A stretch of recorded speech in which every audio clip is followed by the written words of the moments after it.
Hi, and welcome back to Thone's James Nibbles number 10, Wisdom for Our Life, part 2 of 4, Understanding God with Wisdom. Again, we're studying James chapter 1, verses 2 through 8. And we're going to talk about wisdom per the Jewish tradition. Now, this is the people he's talking to were former Jews, remember? And so this is kind of important. Why is this in the Bible? Showing us the way the wisdom of us as Christians is related to the traditional Hebrew beliefs. So that's a good study, I think. And the communication, the joy of God's gift. The application to me. The Jewish people had a great tradition and desire for wisdom. Think of Solomon's request of God as he became king. Think of the Proverbs and Ecclesiastes. It was also connected to the end times hopes, and particularly about the end times prophecies. These were particularly centered on joy and celebration at the coming of Messiah to free his people from the evil worldly activities which disturbed them. Even in the world then and today, this wisdom helps us fight the bad situations of the world. So the Jews always had a passion for wisdom. So, some of the great... Well, what did Solomon? What was the first thing Solomon asked for when he became king? Wisdom. We have books of wisdom, in particular Proverbs and Ecclesiastes. These are books written by the wise Solomon, who got his wisdom from God, and then on top of that, we understand the wisdom necessary to interpret the prophecies, and particularly the end time prophecies that make sense and don't lead us off into some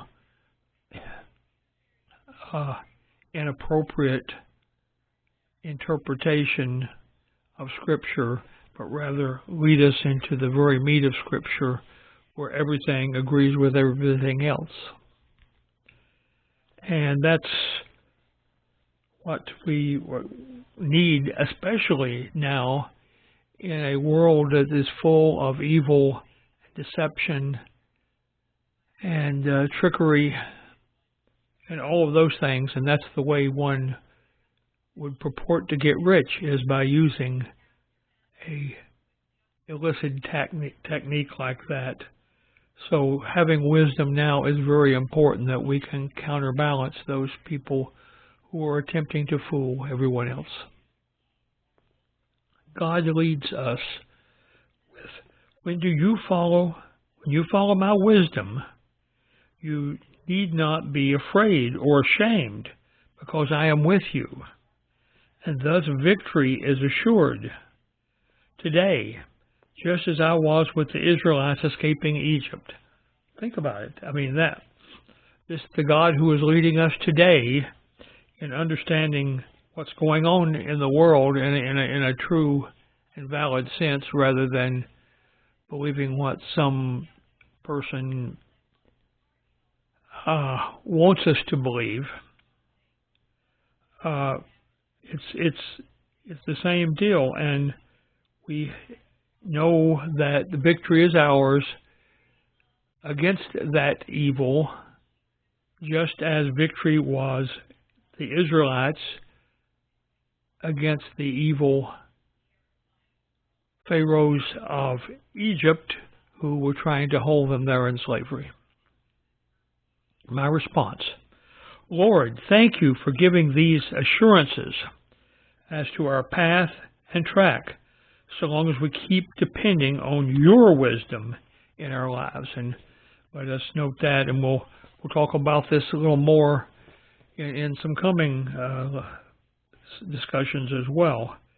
It's God's wisdom. There's lots of worldly wisdom, which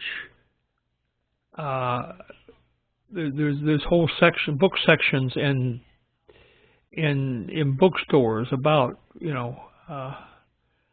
self-help and self-assurance and all those kinds of things. But we're talking about God help, and with God help, we know that always leads us to the correct path. So we'll talk to you next time.